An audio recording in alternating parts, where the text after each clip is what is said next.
भीतीच्या सागरातील मंथन भीमात होते, समतेच्या भावनातील चंदन भीमात होते, तालात जीवनाच्या विषमता नाचली ही न्यायाची रागदारी गुंजन भीमात होते। संकल्प या मनाचा क्रांती करून गेला, निधड्या मनाचा मोठा होऊन सिंह गेला।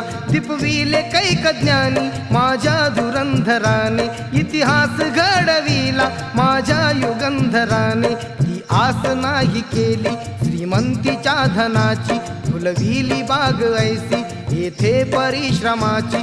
दुःखाला झेलणारा काळाला छेदणारा, गुणवंत पाहिला मी अन्यायी झुंजणारा। विसरून गेला शेवटी जातीयतेची ज्वाला, भीमराव माणसाला माणूस करून गेला काळाच्या डोळ्यात